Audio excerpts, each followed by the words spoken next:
it, Phil. Can it be the breeze that fills the trees with rare and magic perfume? Oh, no, it isn't the breeze, it's Jackson time. La, da, da, da. Well, hello again. This is Buck Benny speaking. I am joined by Kathy Fuller-Sheely and John Henderson's hand. And there, something's going on. Anyway, we are glad to have you folks back. We are presenting an early episode of the Jack Benny television show. And of course, like always, if you catch this on Spotify, the actual app, you have to have the app either on your computer or on your phone or whatever. You'll be able to watch us and watch the episode that we talk about. Every place else that you're listening to this, you'll be able to listen to the episode, which is cool too, but some of the episodes lend themselves to be watched. I guess this is one that you'd like to watch more because we will, I don't think it's spoiling anything to say eventually you're going to see Jack in a dress and things, and that's always kind of fun. Otherwise, you're just going to hear Jack in a dress, which is strange, but it's all good. Kathy, why don't you explain what this is and why we are presenting it in this unique, strange way? Well, sure. I'm delighted that someone out there in the Bennyverse was able to find the soundtrack, somehow acquire it. The soundtrack is from the March 9, 1952 live version of the episode where George Burns and Gracie Allen visit the Benny show. And this was the most controversial episode he'd ever done because Jack Benny dresses as Gracie Allen. So this fan out there somehow found the audio track of the live episode and has spliced it over the visual track of Jack. Despite this being the most controversial episode he ever did, he loved the idea so much that 2 years later or a year later, he was able to do it on film and record the episode. And so this Benny fan has taken the earlier audio from the live show and spliced it to the visual of the recorded show. And so it's interesting in one way just to see the difference, how few differences there were between these two episodes, how closely they copied the script from the live episode when they redid it on tape or film.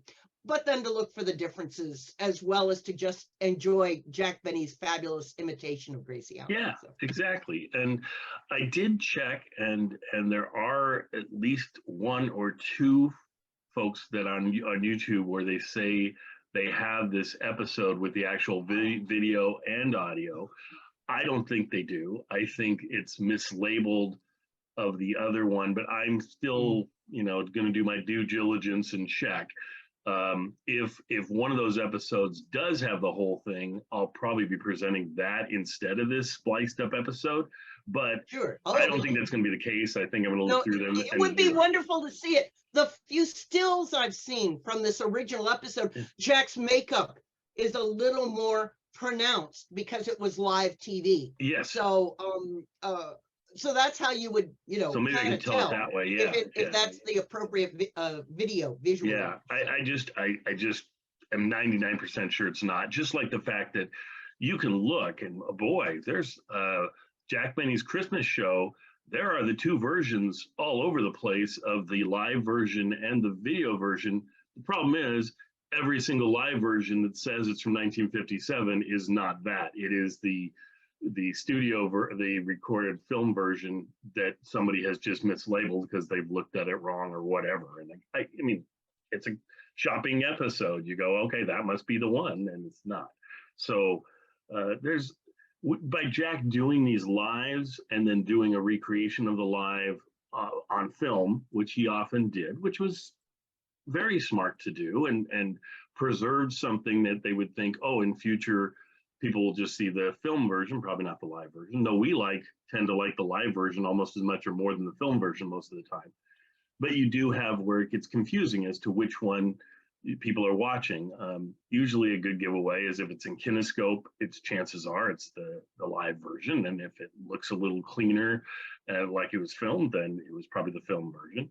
But some of the film versions are in such bad shape that they start to look a little like kinescopes. And then you're like, okay, I don't know what I'm watching, but You just kind of got to figure it out. But anyway, so we'll present this. Kathy, was there anything on this that you want to point out that stood out between the two versions that you were surprised at, or anything you enjoyed more? I was interested that the Sportsman did a different commercial song on this one, because I've really wanted to hear the Lucky Strike verse of the fairy song, Yes. which I don't think I've ever heard, where they get out the instruments and they're talking about, as you say, it's the real names of the fairies coming out of Seattle, right? The Tehachapi, the this, right, yes. So from the 54 show, that it's quite an elaborate Sportsman production, which we see here, but we get to hear something else. I like the Bing Crosby version of that song. So the Black Ball Fairy line up in Seattle.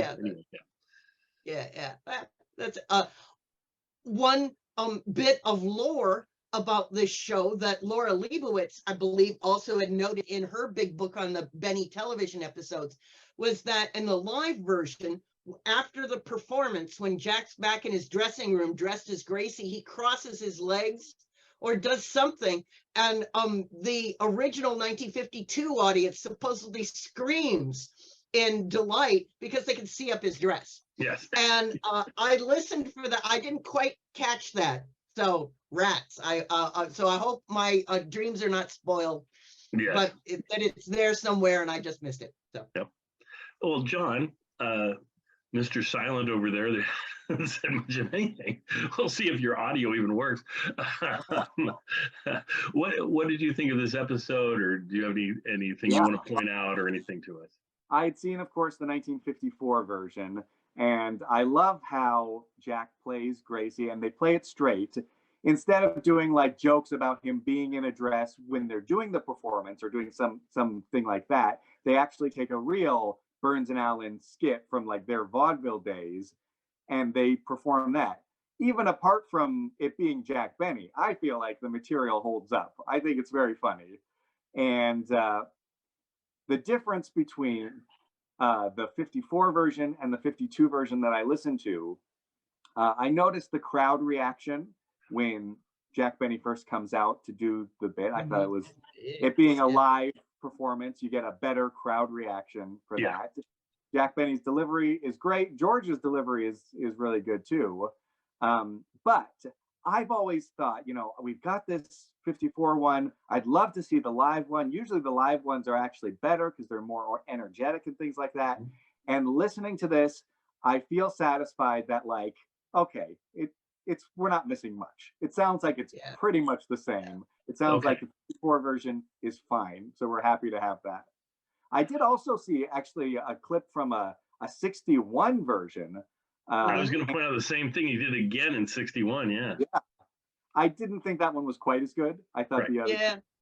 Less energy, I think. Well, you tend to me, the first time you do something, it tends to, and if it goes over so well that you want to redo it like that many times, usually that first one is epic in some way, and then the next time you capture some of that spirit, and you can see how you'd lose maybe more of it as time goes on. And so I can only imagine what Benny and Burns's first versions of this were like, because they've been doing it since like 1947. So they've been doing it for years in live performance at stag shows, at special, Sunday night a special show for people in the entertainment community, where men took all the women's roles, and it was very much burlesque and over the top, and the wives were out in the audience yucking it up. And so imagine what it would have been like there. But John, that's such a good point, that the jokes are before Jack dresses up, but no one's making fun. That is such a great point, that when he's on stage with George, it's straight on, and that is what upset critics the most. I went and did some more research in American newspapers for the day and the second and third day after this episode originally aired. And I'd not before in Benny's archives, I'd seen the reactions of the New York critics, which he had faxed. He'd had telegraphed to him out in California. They were really, his New York people were really quite worried would the outrage over him dressing as a woman outweigh the delight of the comedic performance. And New York reaction was about 50-50, and I found again about 50% in places like Indianapolis and Pittsburgh and places like that. So when people objected, they would say, "Oh, I never think it's funny when a woman puts on a dress." So we must keep the genders separate, for God's sake. So Yeah, no doubt. And it's just strange how times have changed. The other thing I just want to point out that's not about this episode, I just want to fit it in here because this is for our list. For us, it's been a while since we did our last ones, but for my listeners, it'll been last week or the week before. Anyway,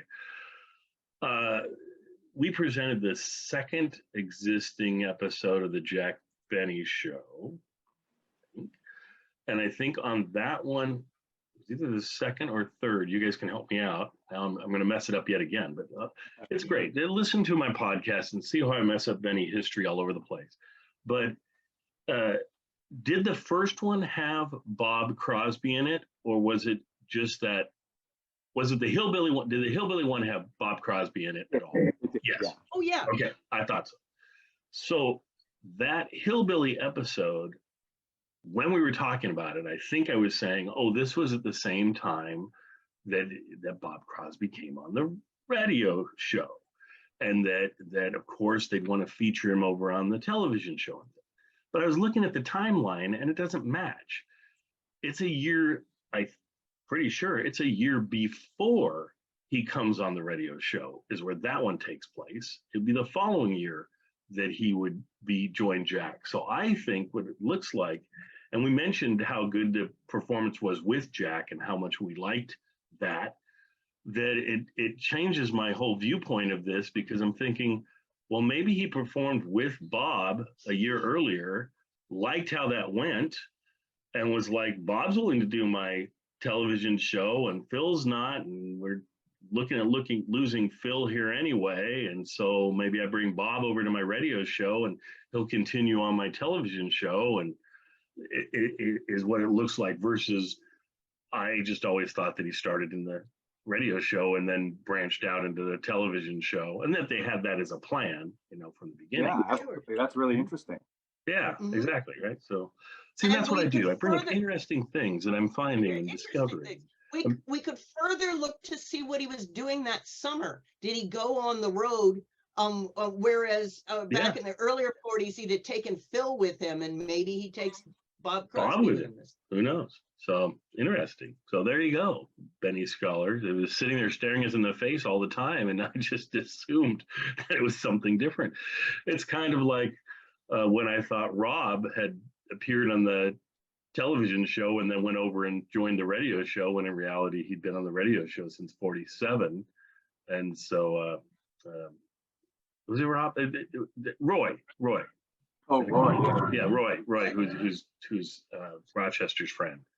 Yeah, Rob's somebody else that, no, he introduces my shows. There you go. And Rob's back, by the way, and I hope you're enjoying him coming back and introducing shows. So that it all works together. You see, it's beautifully scripted, my whole presentation here. Anyway, is there anything else about this episode we want to point out to folks? It was like you say, daring for the day, something really different that you wouldn't normally get on television, and it startled a lot of people, I guess. Only listen to the audio because I've seen the visuals before. So, and it worked fine. Of course, you missed some of it. And if you are just listening, the very last joke that has like the big laugh is the fact that the studio head gets plaster accidentally dumped on him. So if you're wondering what's going on, that's what it is. Thank you, John. Thank you, John, for presenting the audio audience a chance to enjoy something. Otherwise, they'd be going, what's happening? Yeah. But yeah.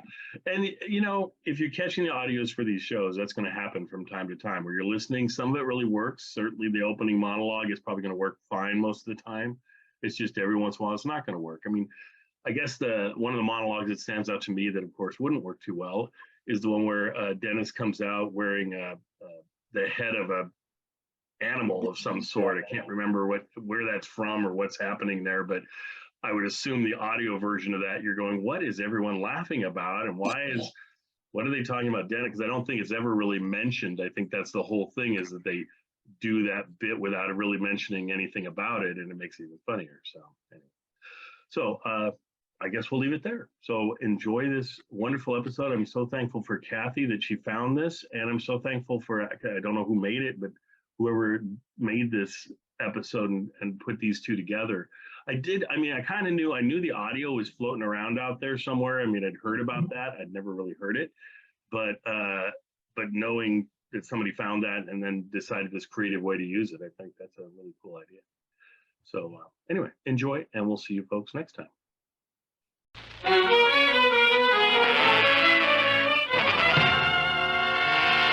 The Jack Benny Program, presented by Lucky Strike. Friends, seeing is believing, and you can actually see for yourself why Lucky's taste better. Yes, you can see with your own eyes that Lucky's are made better to taste better. Watch closely now, and listen carefully. On the surface, all cigarettes look alike, but you can uncover the important difference, an inside difference that proves Lucky's are made better to taste better. Take a Lucky and do this. Carefully remove the paper by tearing down the seam from end to end. Do the same thing with any other cigarette. Then compare. Some cigarettes are so loosely packed, they fall apart. Some cigarettes have air spaces in them, hot spots that smoke harsh and dry. Some cigarettes have too many broken shreds and small bits of tobacco, annoying loose ends that spoil the taste. Now look at the heart of your Lucky Strike, a perfect cylinder of fine, mild tobacco. LSMFT. Lucky Strike means fine tobacco.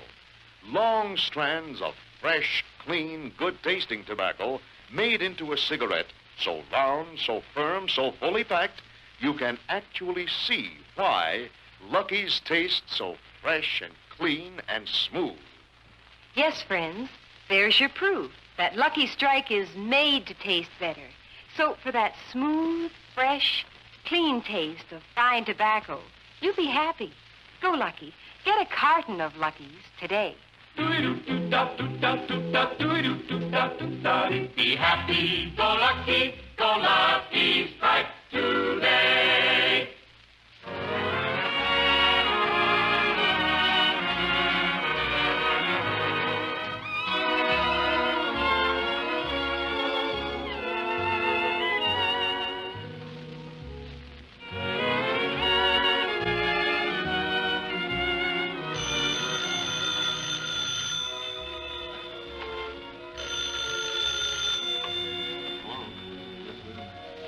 Phone call for George Burns.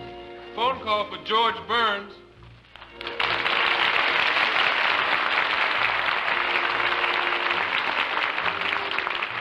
Hello? What? Gracie is not there either? Well, keep trying.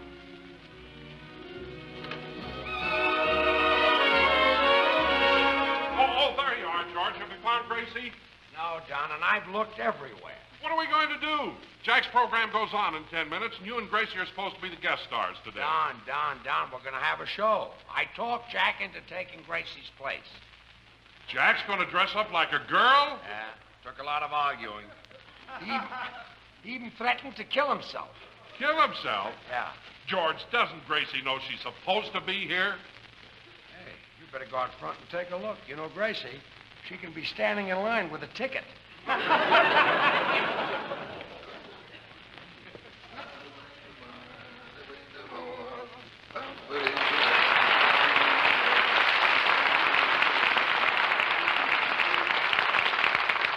he said he won't, and then he would. Then he thought again, we thought he should. An undecided boy, but what is he gonna do? Oh, my goodness. Boss! What happened?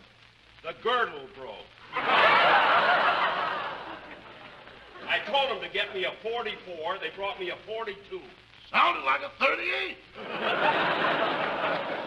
Never mind. Anyway, you're supposed to take your clothes off first. Oh, all right, but I'm so confused I don't know what I'm doing. Here. I got a good mind not to go through it. But you Imagine promised. me standing out on that stage dressed as a woman. But you promised Mr. Burns you would. Oh, all right. Here, hang up my clothes. Yes. Come in. Is this Jack Benny's dressing room? It ain't Lily Sincere's. Rochester, who are you talking to? One of the ushers has got a telegram here for you. Oh. Thanks. Well, leave the telegram on the table. I'll read it later. Yes. Rochester, is the door open? No, but there's a button missing. I mean the door to my dressing room. Oh, oh, oh! Oh, oh, oh!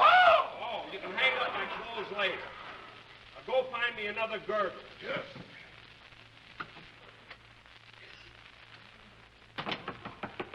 Who's there?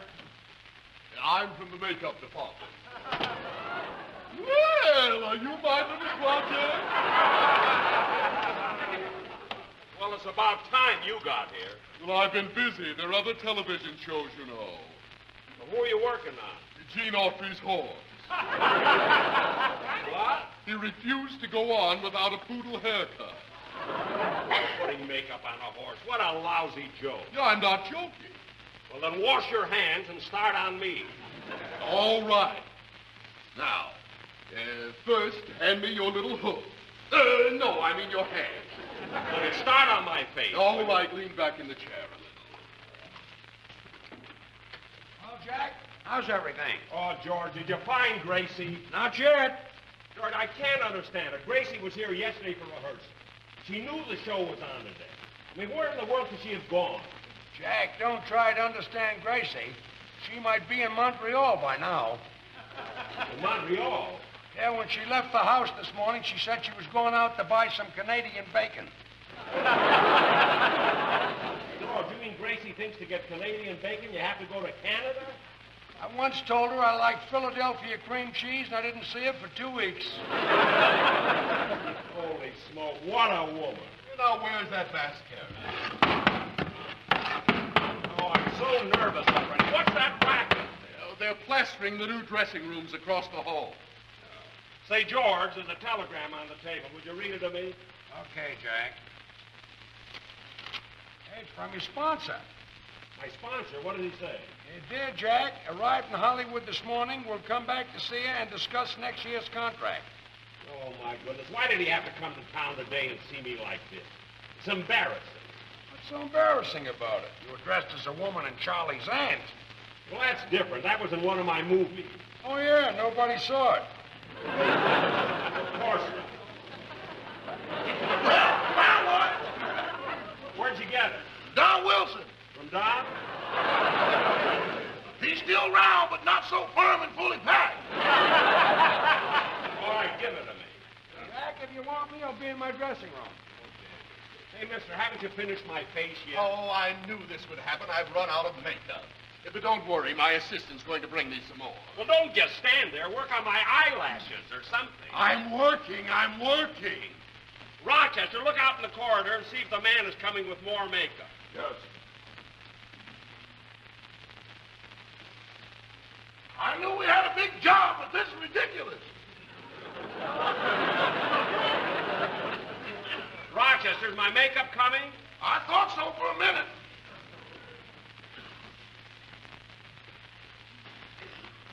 Washer, Oh, yes, sir. I'm looking for Mr. Benny. I'm Mr. Lewis, Mr. Benny's sponsor. Oh, that's his dressing room in there. He's getting made up. Well, I won't bother him right now. I'll be back later. Yes. Look, mister, have you got my eyelashes on yet? You're not quite. Well, what's taking so long? Well, the horse stood still. You keep moving. Well, he's got a tail to keep the flies off with. Now, hurry up, will you? The first thing you know... Oh, Jack! Jack, we're almost on the air, and you haven't heard the quartet rehearse the commercial yet. But I haven't got time for that. Oh, this will only take a minute. No, fellas. Well, down, All right, now look, Finally fellas. get ready. Are you ready? All right, now look, fellas. Take it from the first part, and don't forget to retard to finish. Huh?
tasting, no loose ends to ever bother you.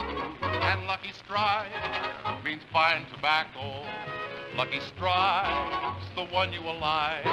Ask any old cowhand to name his favorite friend. That's the time you light a Lucky Strike. 1 o'clock. 2 o'clock. 1 to 3. It's always LSMFT. 9, 10. Anytime you like, it's time to light a Lucky Strike.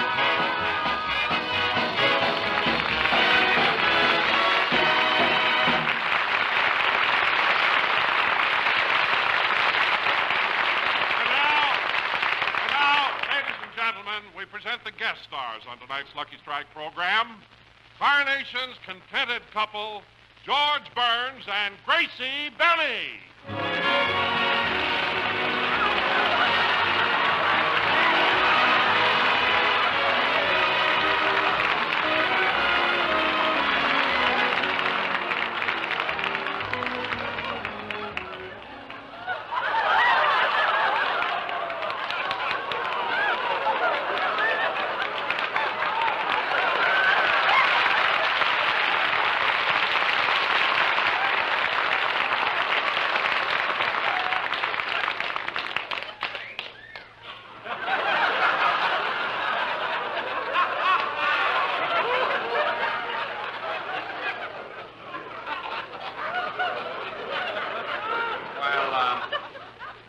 Gracie, say hello.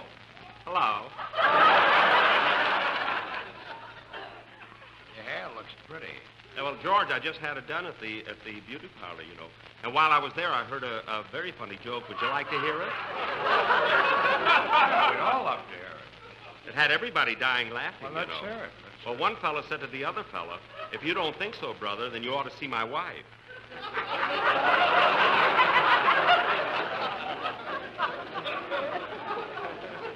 Is this the whole joke? Well, there was some stuff ahead of it that I didn't hear, but this is the line that had everybody dying laughing. I don't think you ought to tell that. Too risque. A little naughty, yes. Let's talk about your brother. That might be nice. Which brother should we talk about? The one who's married or the one who's in love?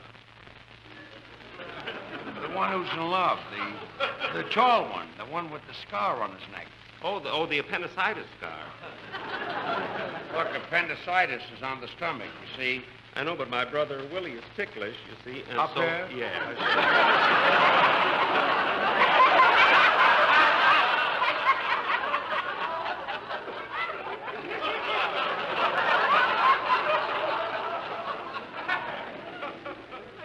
How is your brother, Willie? Willie? Oh, Willie broke his back, you know. I didn't know that. Broke his back, yeah. On account of he's left-handed. Broke it on account of his left-handed? You see, he had a donut in his right-hand pocket. You see, and when he reached to get it with his left hand... Broke his back? Yeah. The next time he's got a donut in his right-hand pocket, tell him to try to take it out with his right hand. Well, that's hard to do when you got your pants on backwards. Had his pants on backwards? Mm-hmm. You see, he was wearing a suit. He had a suit with 2 pair of pants, and he had 1 pair on backwards and 1 pair on frontwards. So he could go either way. Yeah.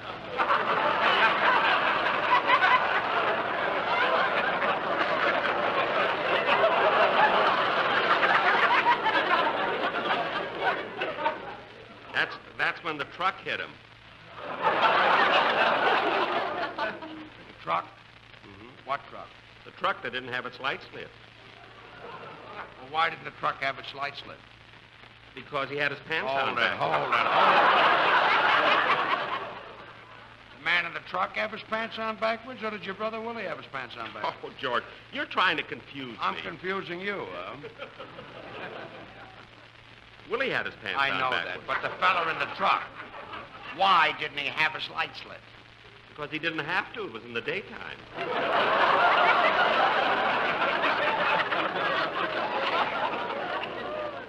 Well, if it was daytime, didn't he see your brother coming? Oh, he didn't know it was my brother. See, he just saw 2 pair of pants coming towards him, And he they just drove drove between right them? in. Yeah. See, this family of yours, do you all live together? Well, there's my father, my uncle, my brother, my cousin, my nephew. They all sleep in one bed. I'm surprised your grandfather isn't sleeping with him. Oh, my grandfather used to sleep with him, but he died, so they made him get up.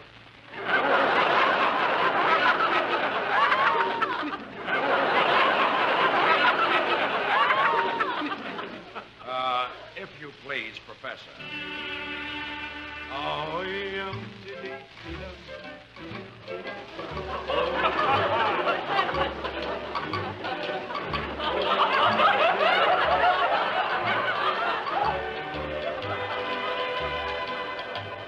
Stop.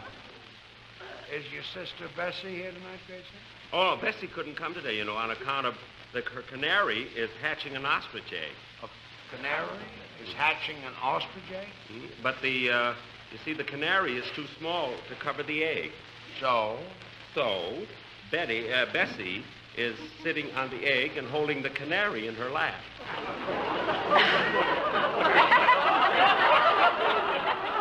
Music.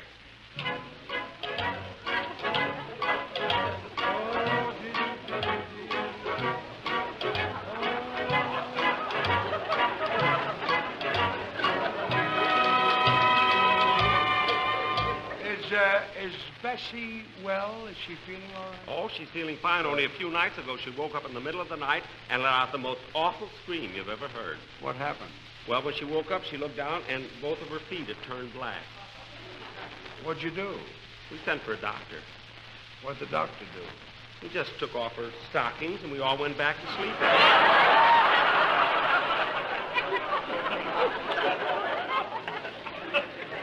Music.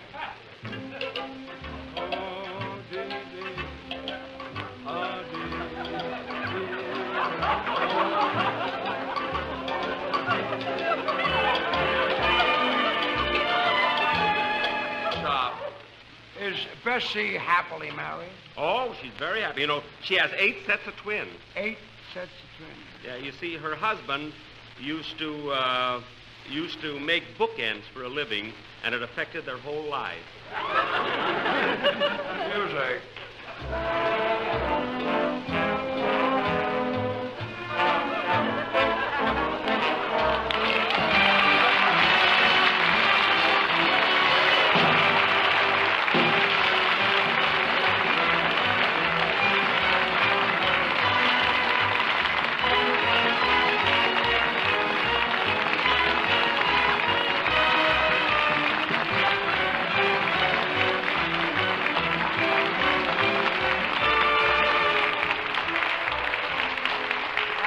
Thank you very much.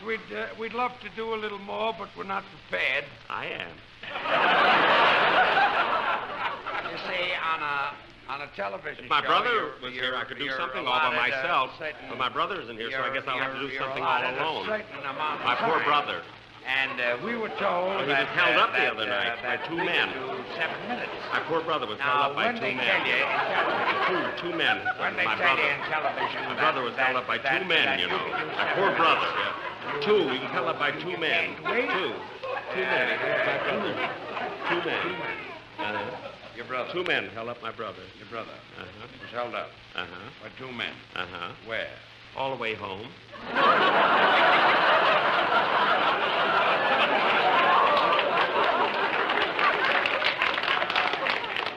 Which brother is this? Oh, this is Harvey. Oh, the one with the high blood pressure.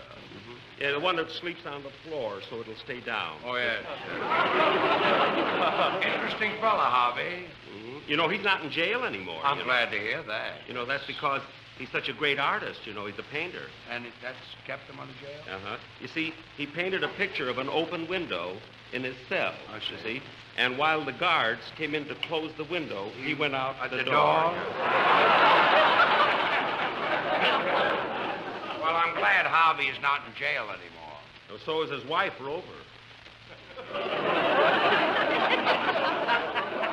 Rover? He's got a wife named Rover? You see, when she was a little girl, she lived next door to us, and my mother told us that she thought it would be awfully nice if we called her Rover.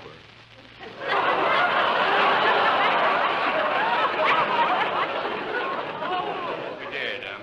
Music.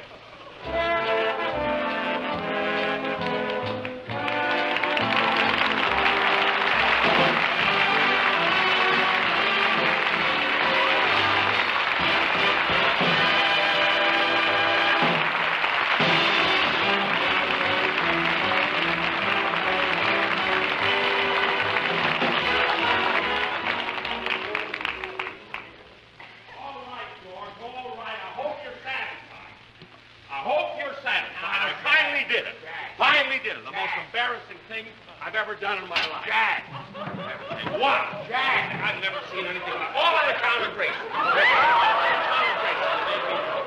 Believe me, I've never seen. What? Your petticoat is showing. Well, thanks. You're the first one to tell me that. And Jack, What? don't take your makeup off. You look like a doll. Oh, get out.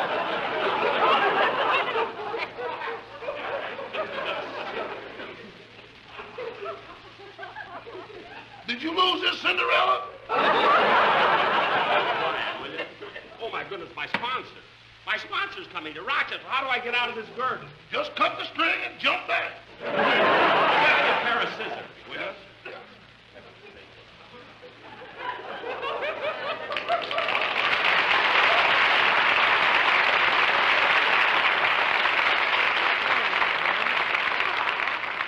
Do you know where I could find George? Well, I don't know, but he's always in that dressing room. Oh, thank you very much. Do you mind telling me where I could... Well, so this is what George does behind my back. Oh. Look, Gracie. Oh, you ought to be ashamed of yourself. You barefoot hussy. Gracie, don't you recognize my voice? I'd recognize that voice anywhere, Tallulah.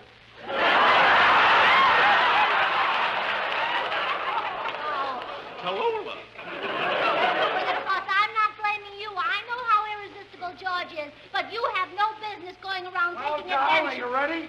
Oh, George! Gracie! Oh, don't speak to me, you two-timer. The minute my back But, is... Gracie! Oh, don't blame this poor quivering thing. Quivering? Men are all alike. I'd hate men. What, Gracie? Oh, George. Men.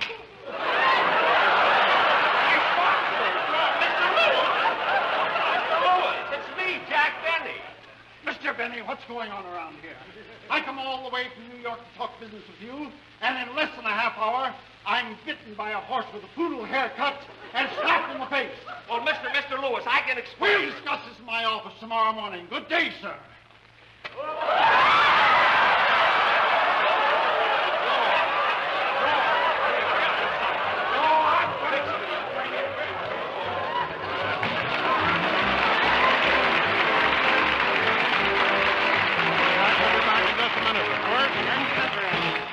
Difference in cigarettes, an inside difference that proves Lucky's are made better to taste better. Some cigarettes are so loosely packed, they fall apart. Others have too many broken shreds and small bits of tobacco, annoying loose ends that spoil the taste. But what a difference you find when you remove the paper from a Lucky Strike. You see a perfect cylinder of fine, mild tobacco. LSMFT. Lucky Strike means fine tobacco. Long strands of fresh, clean, good-tasting tobacco made into a cigarette so round, so firm, so fully packed, you can actually see why Lucky's taste so fresh and clean and smooth. There's your proof that Lucky Strike is made to taste better. And remember, friends, you can prove that to yourself just as surely as you've seen it proved here. So be happy. Go, Lucky. Try a carton of Lucky's. You'll find Lucky's taste better. Be happy, go Lucky Strike today.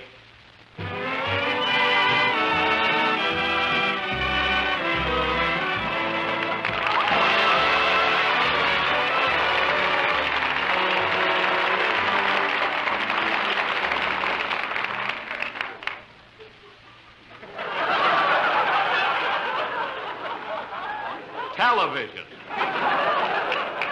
It's the first time I've done this since Charlie's aunt, you know. I can't understand how you can walk around, you women, in these shoes. I mean, where do you keep your money in here? Of course, this thing I'm wearing inside, this I will not discuss at all, you know. I really don't need a girdle, you know. It's just to hold my stockings up, that's all.